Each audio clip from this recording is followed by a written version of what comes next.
আমরা বাংলা তো বাবা আমরা অসহায় আমরা বাচ্চা কাচ্চা লিয়ে কই যাই আমরা তো আর জায়গা জোগাড় না ইহেনি জায়গায় আমরা রাত্রে রাত্রে তো বালু নেই রে বাবা আমরা তো কিছু কইতারি না আমরা জানের ভয়ে হেরা জায়গা হেরা ভাঙ্গে না লুটফাট করে না কা আমরা তো কিছু কইতে আমরা উঠে আরো অত্যাচার চলে আমরা আর কিছু কইতারি না ওখানে আমরা মনে বুঝিনি হেনি জায়গায় যেবেলা বালু গাঙ্গ পানি টানি আইয়ে এই সময় তো আমরা বাচ্চা কাচ্চা লইয়া অসহায় মান তাহি চিন্তাধারা তাহি বলে দু পানি আইয়ে তো আমরা বাড়ির ঘর ভাঙ্গে নিব আমরা কই যাই কই থাকবা আমরা যারা জায়গা জোগাড় নাই।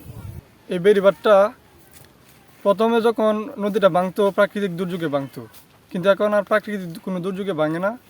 এই বেড়িবাঁধটা প্রায় 10-15 বছর যাবৎ অবৈধ ড্রেজার মেশিন দিয়ে আপনার নিচ থেকে বালু উত্তোলন করে নিয়ে যায়। পাড়ের গুঁড়াতে চালানোর পর যখন গর্ত হয়ে যায় অনেকটা, তারপর এটা আস্তে আস্তে ভেঙে পড়ে যায়। ভেঙে পড়ার পর এই রাস্তাটা আপনার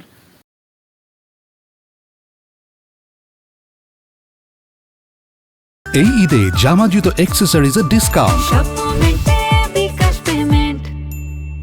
দেওয়ার পর কিন্তু এই যে পরপর যে বেড়িবাঁধটা ভাঙার পর কিন্তু এটা কিন্তু আপনার বন্যার পানি কিন্তু ভাঙে নাই অর্থাৎ এইগুলা কিন্তু আমাদের অর্থ এলাকার মানুষ, আমাদের কিছু গণ্যমান্য ব্যক্তি আছে এখানে যারা নাকি জোর বাবদ এই বেড়িবাঁধগুলা খেয়ে এভাবে আজকে এই পর্যন্ত আসছে। আজকে দেখেন আমাদের এই অর্থ এলাকা যত মানুষ আছে এখানে একটা মানুষও রাতে ঠিকমতো ঘুমাইতে পারে না। যদি একটু বন্যা আসে তাদের ছেলে মেয়ে যানবাহন নিয়ে তারা বিভিন্ন জায়গায় চলে যায়। কেন? শুধুমাত্র এই বেড়িবাঁধ নাই বলে। শুধু তাই না, শুধু এখানে আমরা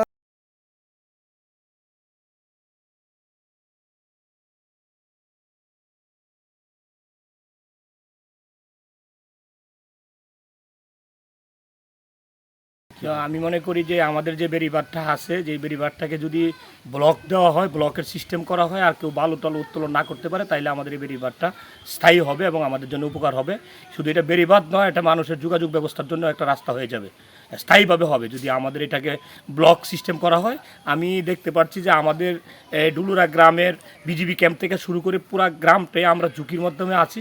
যদি এই ব্লক আমাদের ডুলুরা গ্রামের বিজিবি ক্যাম্পের সামনে এখানে জিও ব্যাগ লাগানো হয়েছে, এর মধ্যে যদি আরও কিছু জিও ব্যাগ এবং ব্লকের সিস্টেম করা হয় এবং এখান থেকে একবার কালীপুর ডুলুরা পর্যন্ত ব্লক সিস্টেম হয়, তাহলে আমার বিশ্বাস যে এটা চিরস্থায়ী হবে এবং এটা আর নদী ভাঙ্গন হবে না।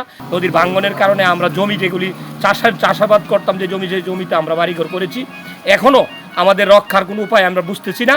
একমাত্র বুঝতেছি আমি বাংলাদেশ সরকার বাহাদুরকে আমি অনুরোধ করব যাতে আমাদের এখানে এই নদী ভাঙ্গনের এখানে ব্লক এবং অথবা জিও ব্যাগ লাগানো হয়, তাইলে আমাদের এটা রক্ষা করা সম্ভব ইনশাল্লাহ।